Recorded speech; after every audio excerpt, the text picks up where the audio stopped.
good afternoon to everyone. Welcome to our Canadian Business Council, the CBC of Dubai's webinar session. We're very excited that you're all here today. Some of you have already had the opportunity to do the poll that's in progress. If you could go ahead, that'd be wonderful.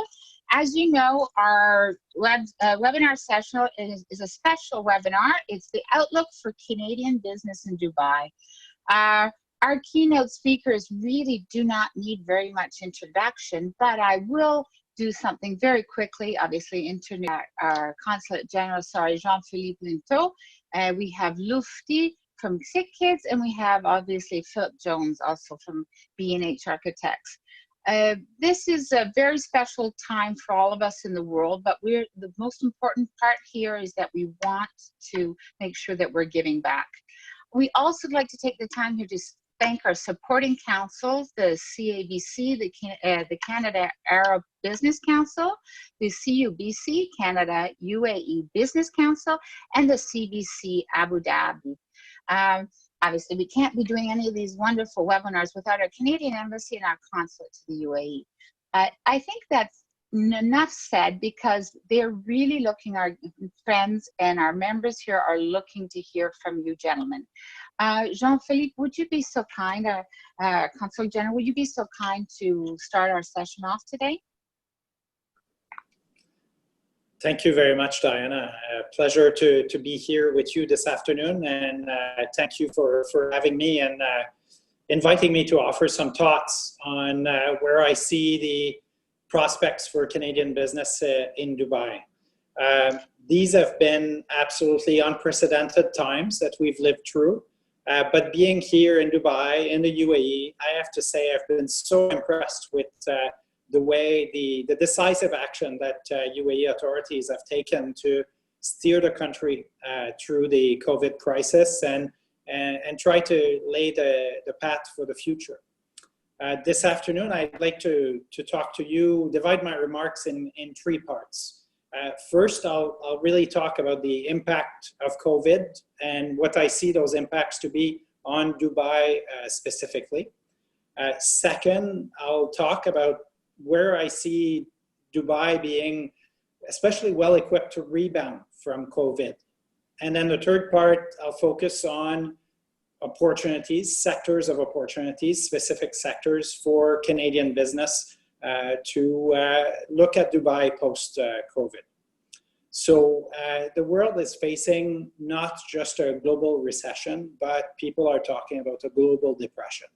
There's been a collapse in economic output in Q1 and well into Q2. And the global challenge is there for us to face. Like we have it across the planet. This is what's unprecedented about the pandemic, is that really all countries are facing unprecedented economic hardship as a result of COVID, in addition to the medical challenges that we've had to respond to at the same time. So governments around the world have responded with emergency spending, stimulus, and measures focused on health and welfare for their citizens and their residents. So what does this all mean, this kind of global environment for Dubai? Dubai is a remarkable success story when you think about it. And it's a success story because it's positioned itself as a global hub for business, for tourism, for trade. And Dubai, like all hubs, has been hit very hard by the COVID crisis. So what made Dubai so successful was that it positioned itself as the crossroad between East and West, between North and South. And when people don't meet, hubs are going to suffer. So that's perhaps the first point that I want to highlight on why Dubai is hurting, is when you're a hub and people don't travel, for sure it's going to hurt. Second, Dubai has always been very strategic in its industrial policy, focusing on key sectors and really becoming a champion in those sectors. And unfortunately, some of those sectors are the hardest hit by the COVID crisis.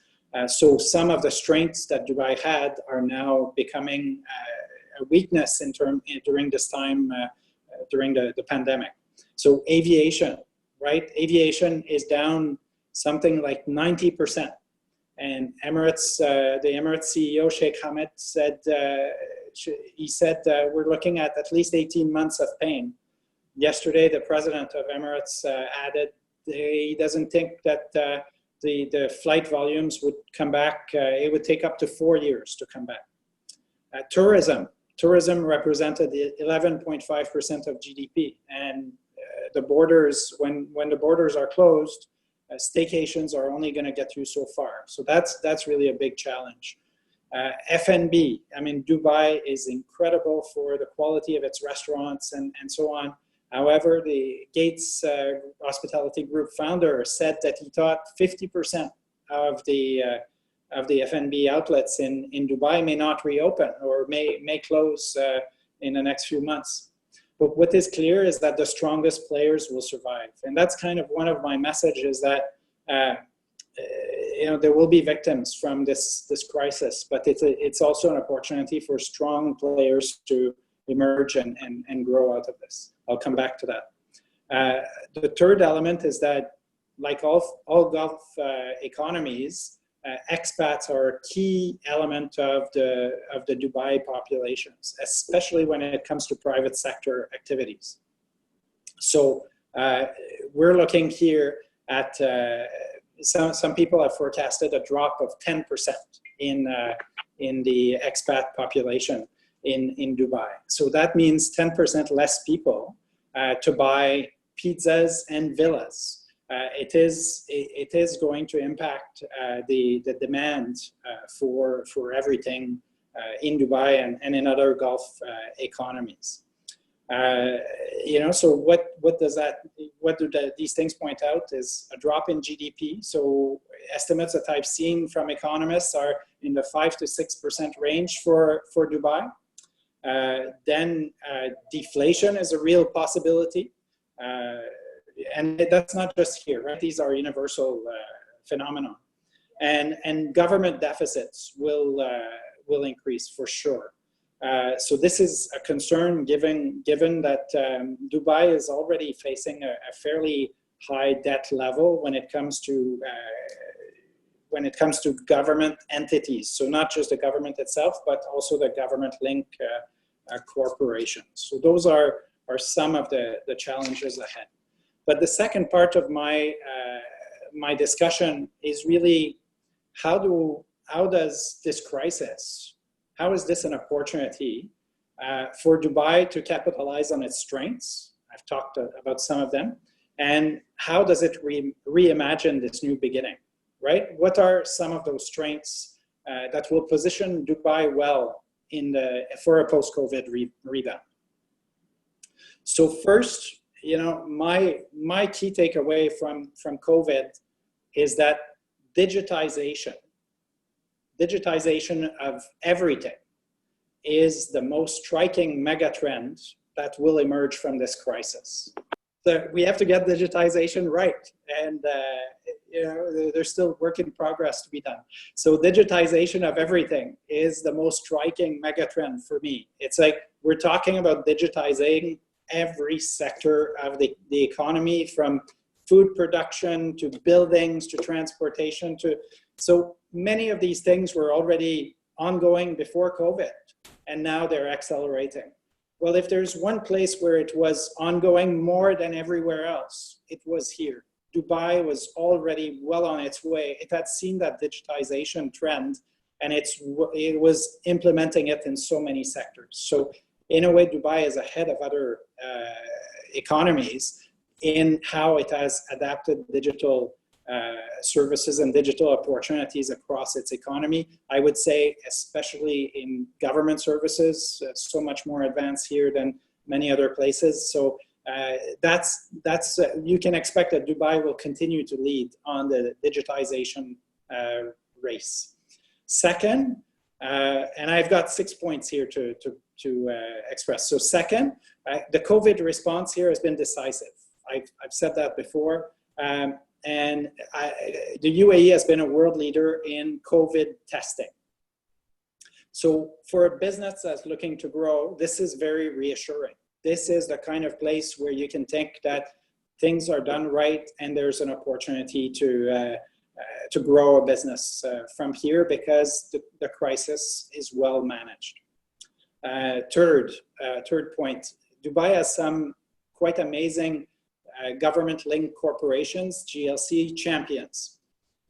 So companies like DP World or Emirates are there, and they have a chance to benefit from the consolidation that will happen worldwide. There will be assets, there will be companies under stress worldwide, and these are some of the players here that are very large and have a global outlook that can actually benefit from the consolidation that will happen globally. Some of this might need partnership or closer integration with sister companies in Abu Dhabi, like working in partnerships for global opportunities. But I do think that Dubai is well positioned to actually grow out of the crisis, the effect of the crisis. Fourth, the UAE, especially at the federal government level, has a lot of fiscal space to invest in infrastructure projects. So publicly funded infrastructure should be a driver. 5, Dubai has a world-class medical infrastructure. So that's very positive when you're worried about COVID, but it's already set up, so you expect it to grow even further in the medium term. And when people look for places where the medical sector is functioning and it's growing and it's delivering world-class healthcare, this is a place that is on the right track to do that. And 6, my last point here, is that while the position of Dubai as a hub for the movement of people is under pressure at the moment, it's weakened, the goods still need to move. And Dubai is one of the most efficient hubs in the world with an opportunity to scale. So in terms of logistics, Dubai will continue to be that key point between East and West and North and South. So what we've seen from past crises, though, is that the leadership and vision of Dubai and the UAE have steered the Emirate and the country in the right direction. And so I have all confidence that Dubai will adjust its business model and will succeed in that post-COVID world as it has done before. The last part of my remarks is about sector of opportunities for Canadian business. So I want to talk a little bit about areas of growth in the GCC where Canada is a leader and where Canada can do well in this region. So I'm going to talk about 7 specific sectors of opportunities that I see. And I'll start with, that doesn't count in my 7, but the overarching trend, digitization. I talked about it. So digitization is about smart everything. And so if your company, if you're providing goods or services that help to smarten a sector, think that this is something that Dubai will be interested to hear about. Okay, so my 7 sectors of opportunities. First, health. Okay, healthcare was our top priority for the Canadian consulate in Dubai before COVID. It remains our top priority, and it will be where we see the most opportunities going forward. So short term, it's all about COVID. It's all about testing and whatnot. And tracing and those things. But longer term, we see continued investment into capacity, into infrastructure, capacity building. And we see in particular demand for digital health solution, which is smart healthcare, right? That's my first topic. And Lutfi will go into more details on this one. Second, I'd like to talk about food and agriculture technologies. And we had a seminar on that topic yesterday with the Canada Arab Business Council, which was excellent. Our number 1 export to the UAE is food. Okay, Canada is proud to contribute to food security here in Dubai and the United Arab Emirates. And the UAE is pushing to increase its local production of fresh food using ag tech. What we supply to the UAE is commodities, that are shipped from a large distance. So it's very complementary with what Canada provides to the UAE. In Canada, we have advanced farming technologies that are applicable. We also are a world leader in plant-based proteins. So we see quite a few opportunities in those areas. Third point, I want to talk about e-commerce.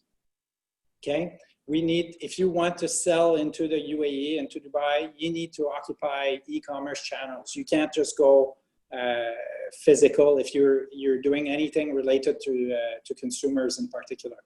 We see especially good demand for consumer goods such as baby products, children products, fitness and wellness related products.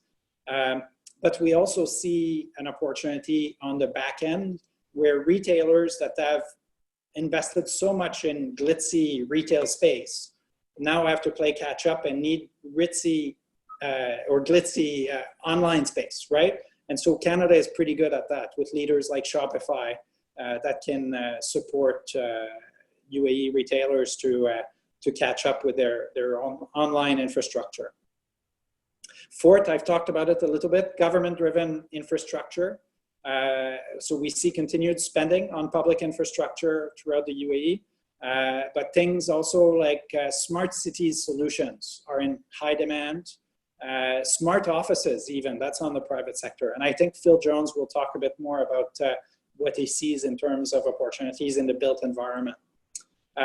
Fifth, clean technologies, but clean technologies that reduce the cost of doing business. So energy efficiency, water efficiency, those are two of the most important costs for business in the UAE. We also see good opportunities in waste management. Number 6, smart logistics. So I talked about the UAE, Dubai being a logistics hub, logistics leader. So Dubai is not going to sit on its leadership. It will continue to invest, right? They have excellent infrastructure. They have excellent regulatory framework with free zones and whatnot to ensure that goods can move in and out. But they will continue to invest to bring in technology so that movement can be more and more seamless and efficient. So that's one thing you can count on. And my 7th point is not a sector, but it's to talk to you about Expo 2020. So Expo 2020 has been delayed, will happen in Expo 2021, but I'm still extremely excited about Expo. And I really think that it's going to be the coming out party for the world post-COVID. That's where we're going to celebrate kind of a new liberated world at that time. And I have no doubt that it will be successful and that Canadian firms should look at Dubai for Expo 2021 to come and showcase their solutions in all those areas that I mentioned just now. So I'll close on this point and we'll take questions later. Thank you. Oh, thank you very much. Actually, you're right. I think Expo 2020 will be the party that we all deserve and need in every sense of the word. And hopefully for the trade sectors, it might be their welcoming parties to such a wonderful place in UAE.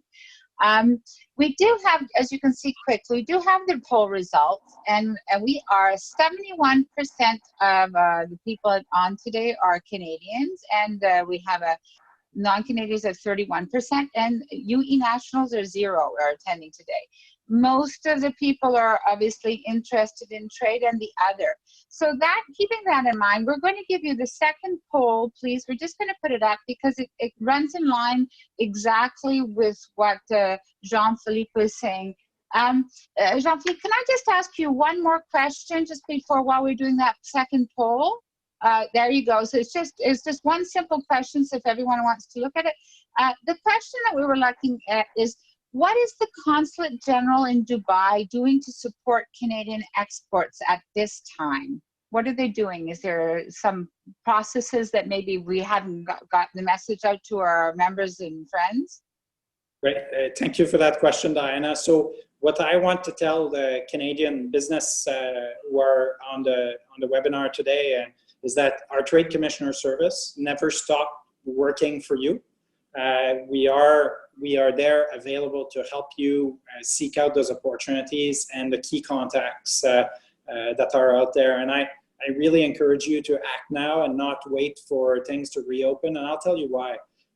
I find that this time, this is a great leveling opportunities, like a level playing field for us. In normal times, we start with one hand behind our back because we are further away than anyone else to Dubai. So nobody can travel at the moment. And so this is your chance to really engage and make connections via this medium, via Zoom or other medium. And people are welcoming. People are looking for new ideas. So our Trade Commissioner Service is focused on getting you those connections, helping you make the connections to grow your business right now and post-COVID. And I want to also say that CAN Export funding is still available. So CAN Export funding for exporters, while you can't use it to travel at the moment, but you could use it to get your product literature translated in Arabic, and get your products ready for the local market, get a market study done and get stuff ready to enter the market, or look at e-commerce channels. So that's all there, and that's what the Trade Commissioner Service can support at the moment. Thank you. And that's amazing. Exactly. What we're saving maybe in travel time in every sense of the word, you can use again for other projects where you can build on these businesses. Well, thank you very much. Lufti, here we have it actually. So 60% is the best opportunities for Canadian firms in Dubai. That's what we've got. Again, agriculture as well, clean tech. They're all really high up. The logistics, they put a little lower, which I'm surprised. But so you've got all the poll results there, and we'll be sending those out to you anyway. So thank you very much. If you could be so kind just to put up the poll for Lufti. And again, then I guess you and I should break the ice, Lufti. We were having a few minutes of conversation before, and I was remembering how amazing it was to read the history of sick kids and how it started with $320, 1875. And if I remember the woman's name, and I think I have a cheat sheet here somewhere, and her name is Margaret. I don't remember her last name. Elizabeth McMaster. Elizabeth McMaster. So 11 rooms and $320. Okay, for a yearly rent. And so we can see nothing is impossible.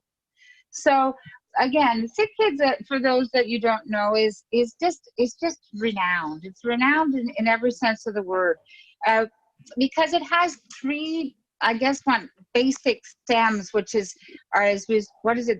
It's the academic health sciences that it also has. It's just not a hospital. It's got academic health sciences, which is world renowned. It's actually, I think must be the largest. I'm not sure of my data, but I believe it is the largest hospital. To put all those ideas forth there, Lufti, what hospitals in Canada are dealing in terms of change and potential growth areas, such as e-health, as Jean-Philippe has mentioned, digital remote monitoring equipment, telemedicine, to help deal with this new post-COVID era? Do you have any input on that for us? Sure. Thank you, Diane. Good afternoon, UAE. Good morning, Canada. Hope everyone is keeping safe and healthy in this very challenging time. I feel honored and privileged to participate in this webinar. Thank you very much for this opportunity. And I'm not sure how much the audience know about the Hospital for Sick Children, or Sick Kids as it's known. It is like all other hospitals in Canada. They are publicly funded. We don't do much marketing. So unless you need a hospital in Canada, you don't look for them. So that's so I'll take a couple of minutes just to talk about the Hospital for Sick Children, or Sick Kids. As Diane mentioned, it's 145 years old, academic institution affiliated with the University of Toronto. It's about approximately 300 beds hospital, and it's considered to be one of the top 3 or 4 in the world in as a pediatric or children's hospital in terms of productivity, clinical outcomes, publication, discoveries, and education. Our operating budget is about $1 billion, and we have approximately 11,000 individuals in this hospital. So it's a community that includes doctors, nurses, allied health volunteers, scientists, and trainees. In fact, the Hospital for Sick Children is considered as an enterprise, which is comprised of 5 streams. The hospital itself, where the clinical work is being done, and the research institute, where we have it's the largest research center in for pediatrics in North America. It's 21-story building dedicated for research. The Learning Institute, where we train about 2,300 students every year, medical students, residents, and fellows. And the foundation. The foundations, they raise approximately $150 million a year to help us do the things, the innovation, the things that the government usually they don't fund. And the 5th stream is Sick Kids International. Sick Kids International mandate is to live the vision of sick kids, healthier children, better world, where we encourage organizations and countries and governments to invest in the health of their children. And we did a lot of work, still we are doing lots of work all over the world. We have partnerships in the GCC countries, in Europe, in India, China, and South Africa, and in Ghana, to mention a few. We send a lot of staff all over the world to do education, advisory, consultancy, commissioning of a hospital, and recently we expanded to hospital management and operations in abroad. So then COVID hit and put brake on all the things, on the traveling or having to send the staff to do their work in another country. So what does it mean? Are we going to stop, or we need to find ways to adapt? Human beings in nature, in general, are resilient. Always they will find a way to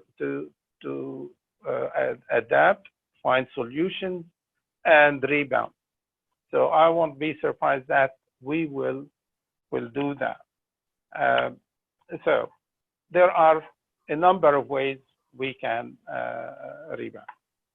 Technology is one of them. We need to use the technology to the fullest. I think healthcare in general have been slow in catching up and adopting the technology in comparison to other industries. Banking, education, many industries were able to utilize technology. Healthcare, they did not as much, and for a number of reasons. Confidentiality always taken as an excuse, which is, it's not totally accurate. Confidentiality is important, but it can be safeguarded and when using the technology. During the past 3 months, when COVID declared as pandemic, we have been fortunate to have both in Canada and UAE to have governments and leaders who listen to science and to recommendations and advice of the subject matter experts. Always, I mean, we can say we look back and say we could have done better, but at that time, they have to make decisions with limited information.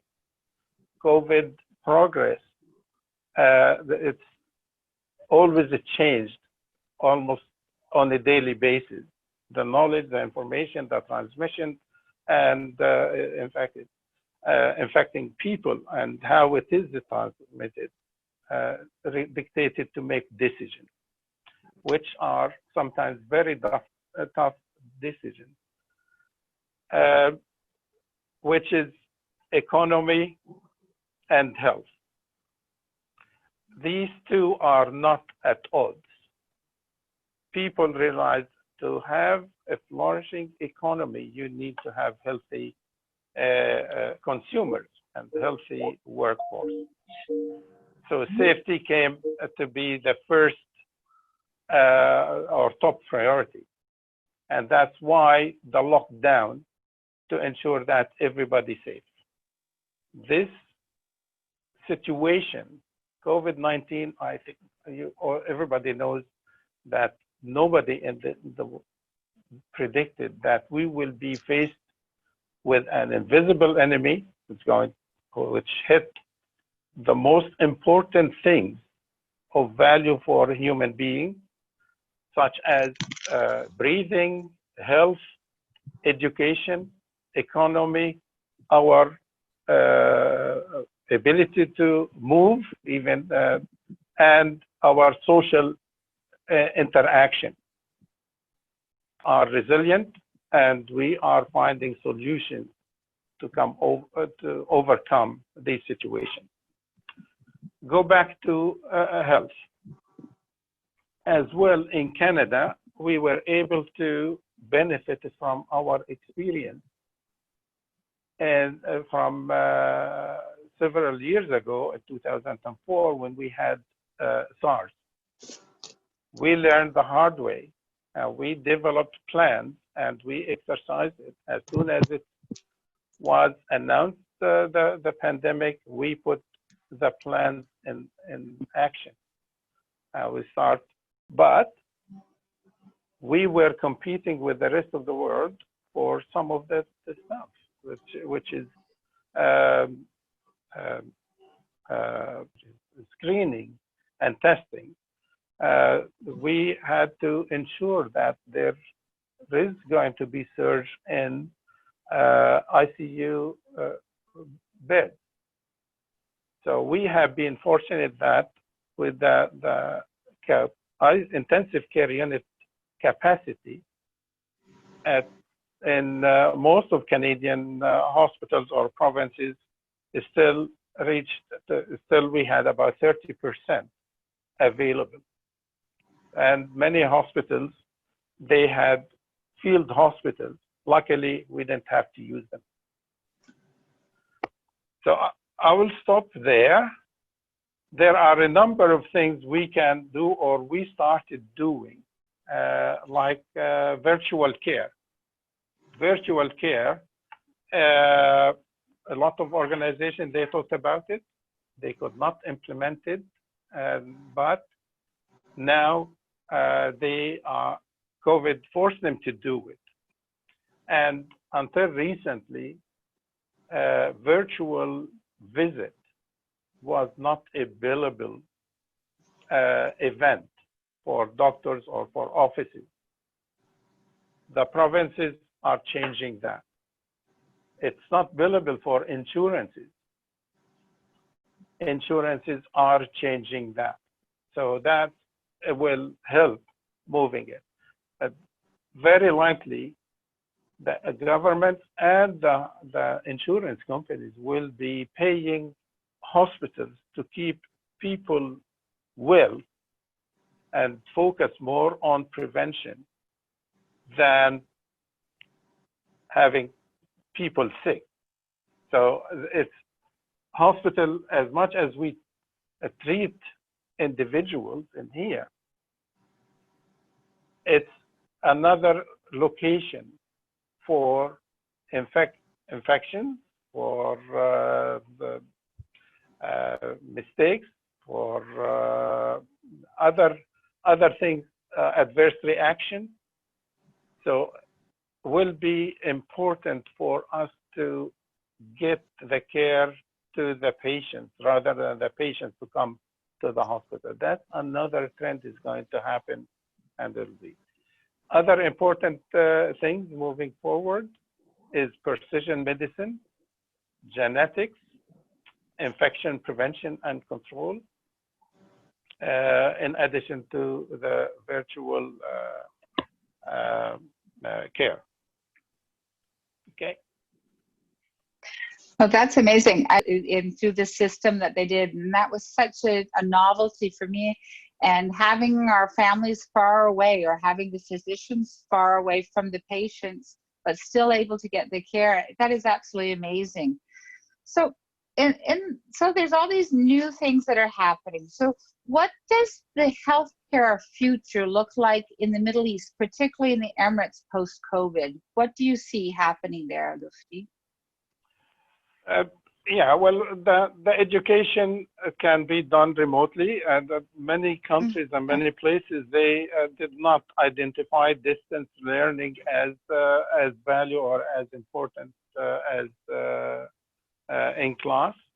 Now we have to reconsider that.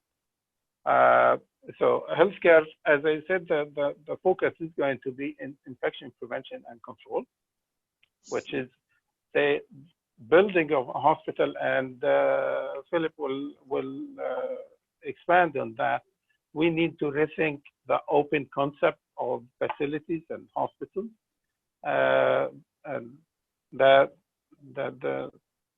smart hospitals needs to be in place as well, and conferences doesn't need to have to be in the same place to be together.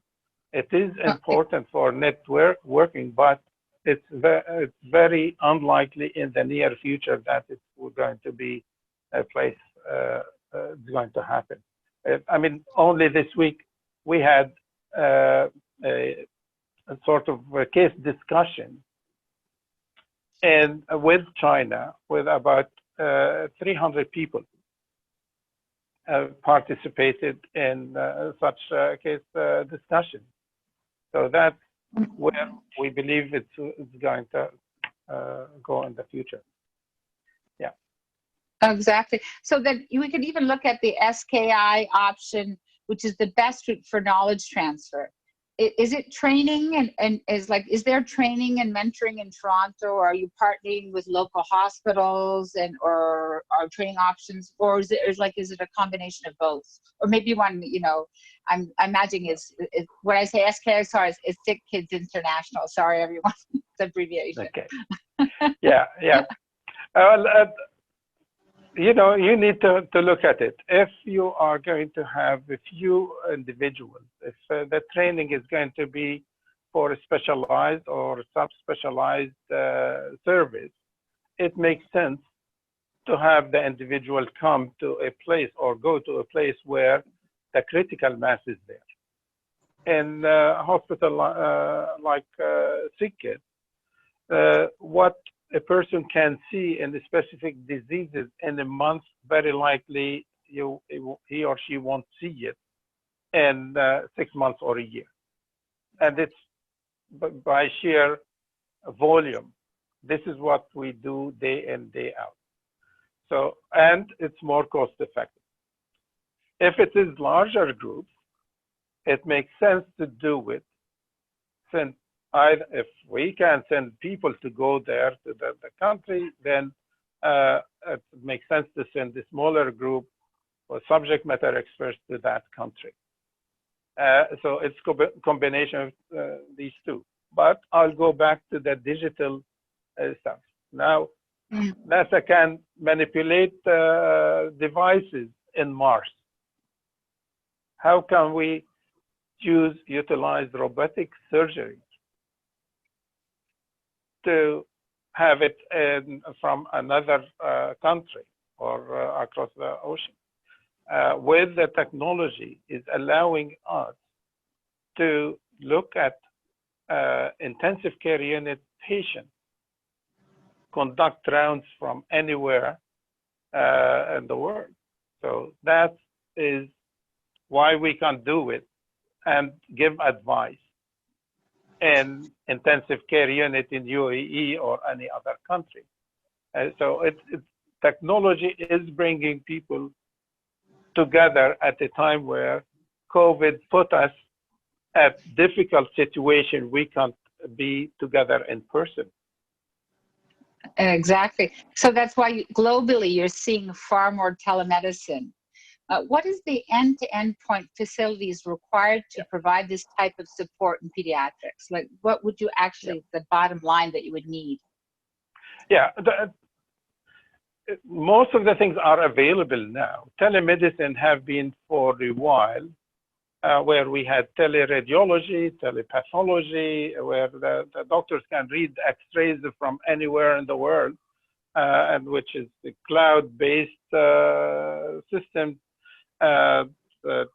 Telepathology, a technician or a pathologist in one country is looking at specimens where need a second opinion, can share that microscope view with an expert in another country.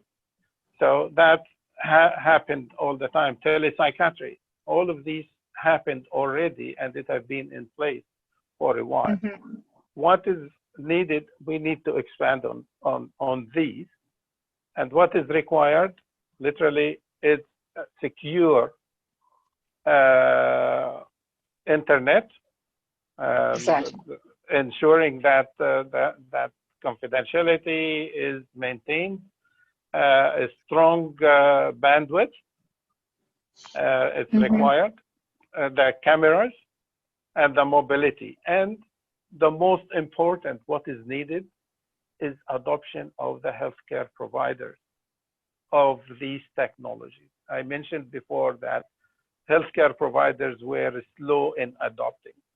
There are young people who wanted to move fast, and there are the ones who, like me, older people, who are holding them back for all sorts of reasons. It's the adoption is the most important thing to make this move forward, and leadership.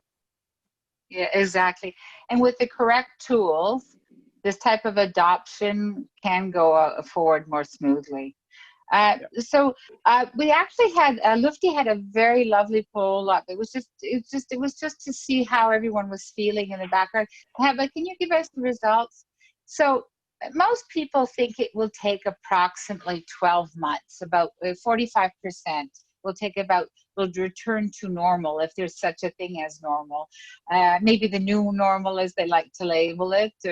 But some people say never. There's a couple out there that say never. There's also the new, what do you think the new wave of COVID-19 will happen? Like, do you think there'll be another wave? They believe there might be another wave in about 6 months.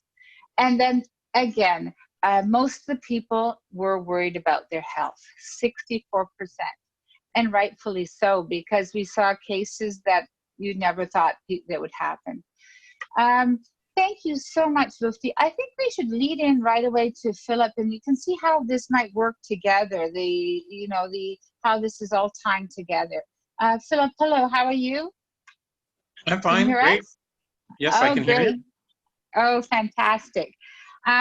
Thank you so much, gentlemen, for taking your time today. And really, all these, it doesn't just hold for the healthcare system. We were talking about how Canada leads in so many ways, and how the digitalization will also be part of healthcare system. And let's see what Philip has to say. Philip, excuse me, what is the current status of the infrastructure market in the UAE and in general in the GCC? What's happening? What have you seen happen so far?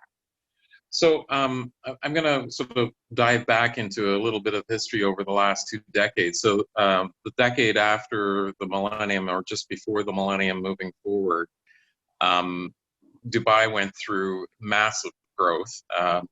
The heyday of building buildings, roads, highways, infrastructure.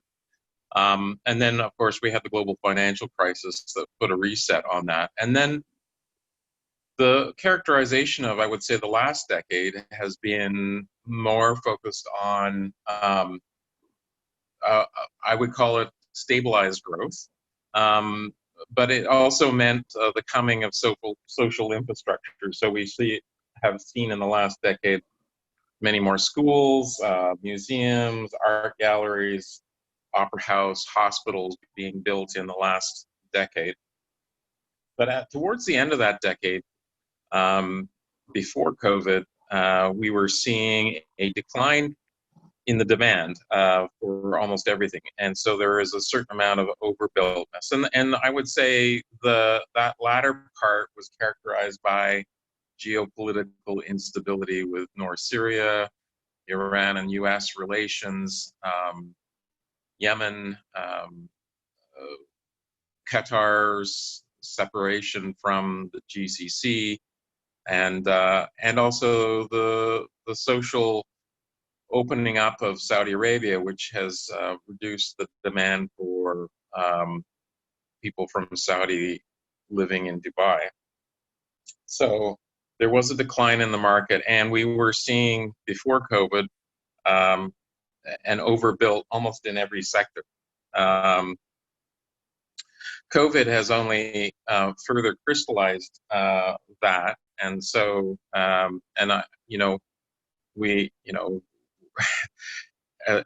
the Consul General mentioned, there has been a massive decline because we're a hub for tourism and hospitality, for food and beverage and retail. Just a little statistic, there is more square meters of retail just in the city of Dubai than there is in all of Canada. And that is reflective that, this was a shopping destination for a large part of the world. There were like literally 3 billion people within an 8-hour flying radius of Dubai. So yeah, I mean, that basically characterizes the market right now.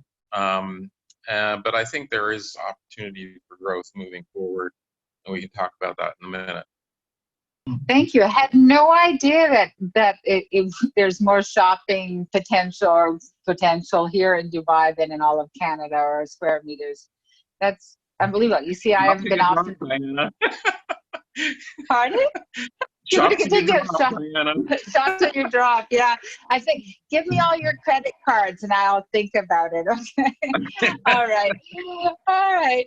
So leaving on that note, so do you think there will be a sustained recovery in this market of infrastructure spending both in the government and the private sector, and the short and long term? How would you look at that? Well, I think one of the great benefits of most of the GCC countries, and specifically the UAE, is the wisdom in what they have done with their oil revenue and creating substantial sovereign wealth.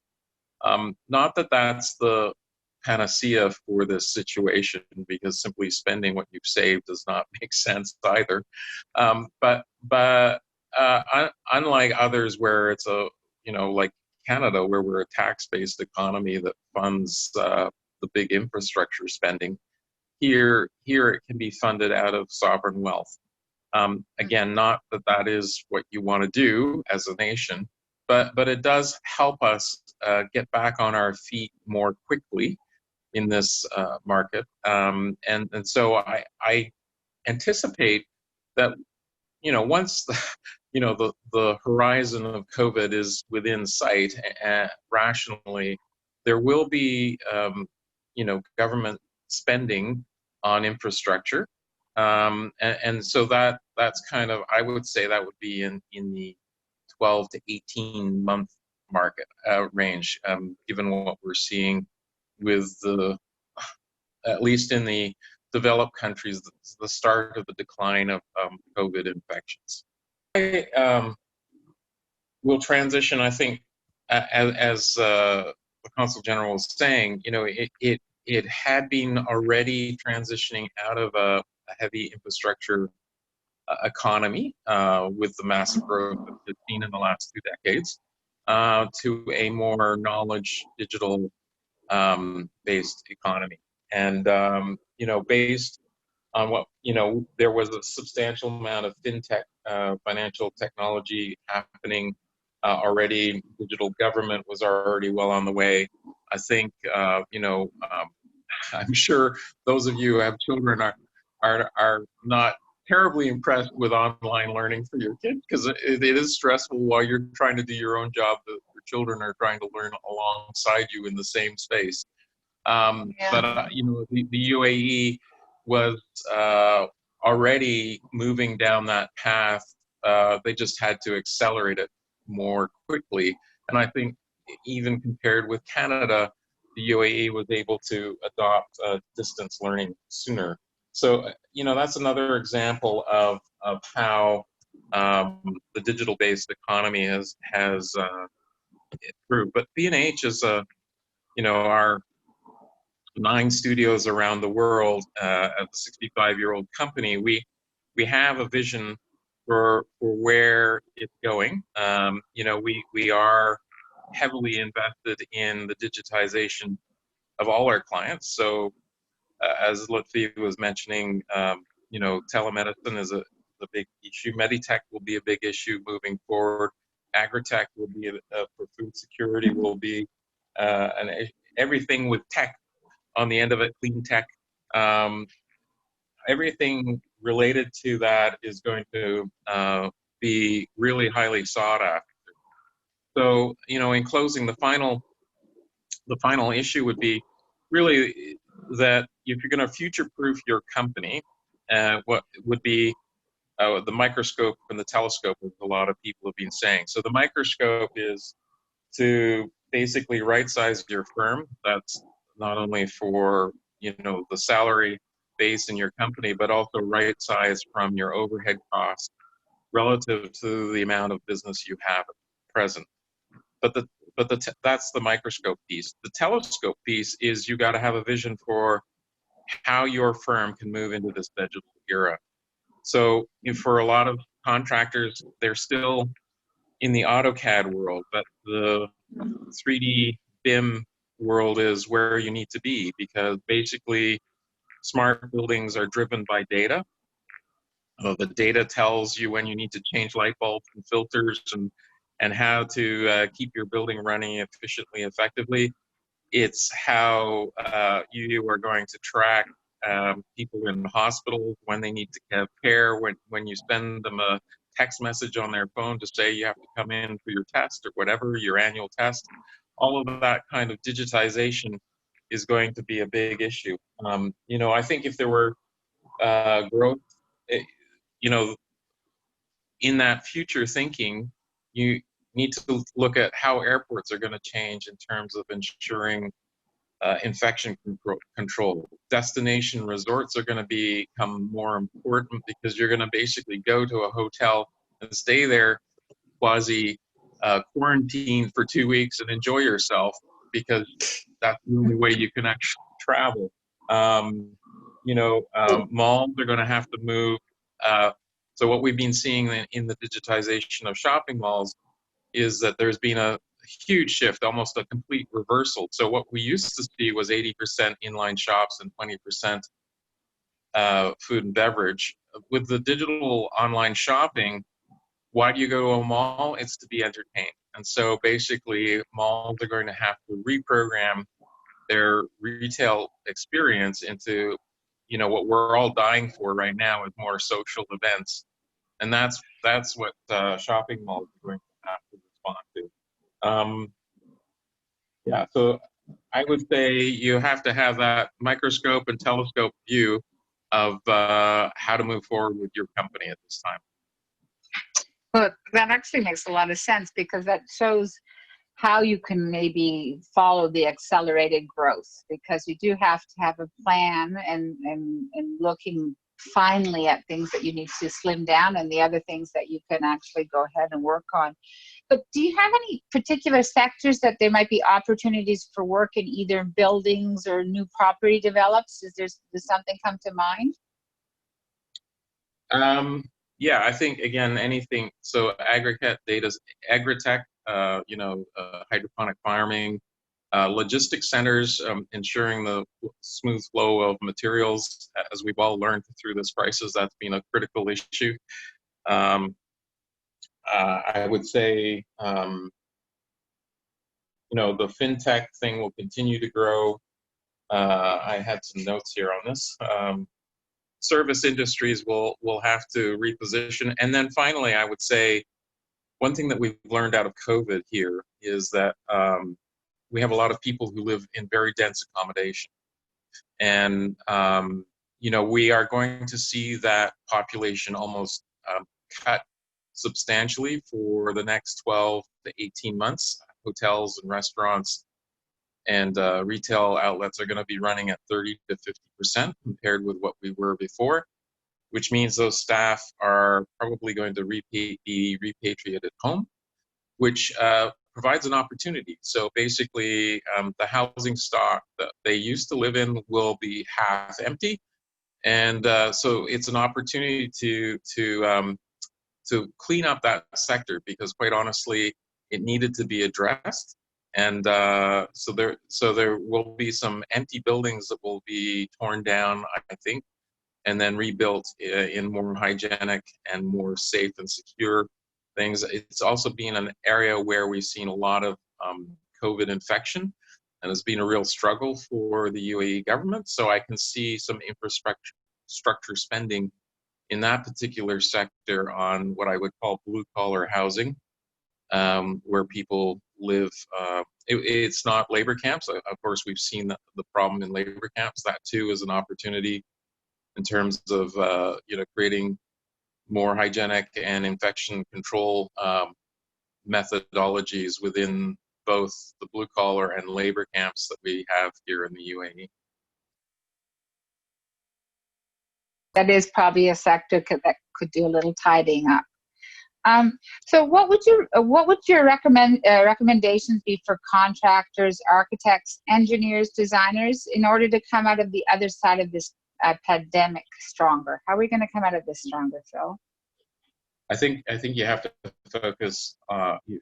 If you were going to invest a single penny, it would be on how to become smarter about delivering digital buildings, smart technology. In every sector, our clients are struggling with the digital transformation of the planet. That was there before, but it's been radically enhanced and wrapped up with the COVID crisis. And so any firm that actually gets in front of that and actually figures out how to be better and smarter about delivering buildings for either as a contractor or consultant, it's all the move towards digital. And the firms that don't get on that bandwagon and don't invest in that will be left behind. That makes absolute sense.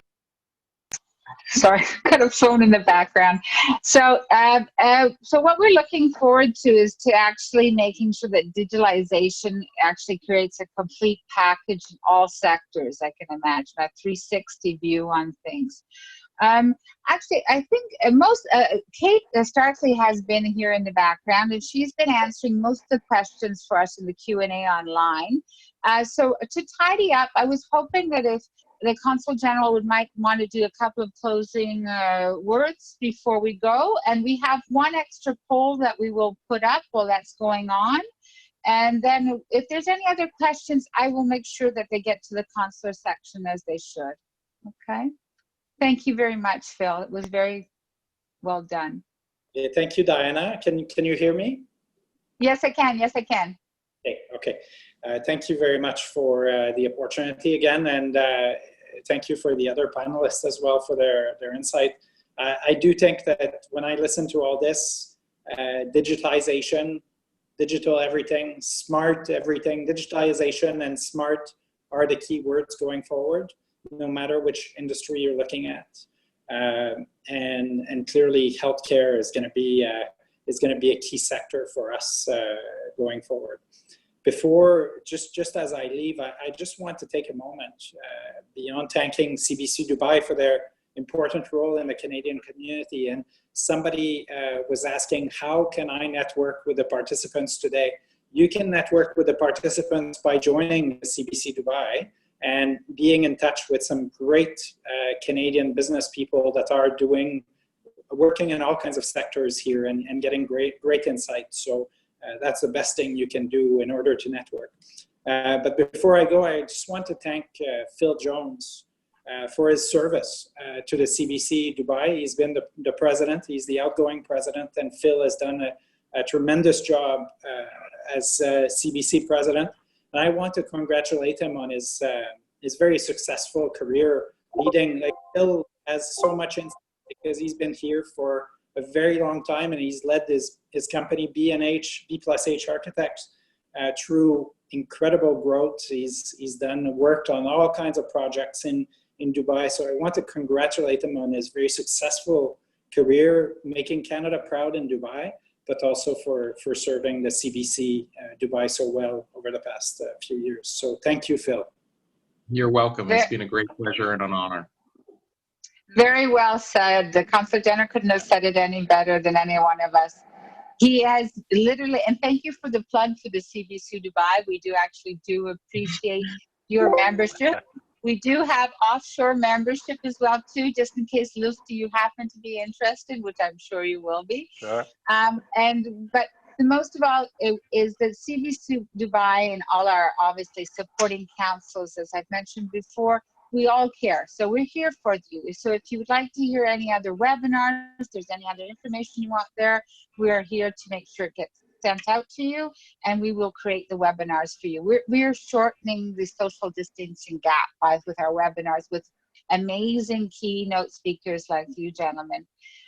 Thank you very much. I want to wish you everything safe and well, and we hope to see you very soon. Thank you. Have a lovely evening and day. Okay. Bye-bye. Thank you. Bye. Bye-bye.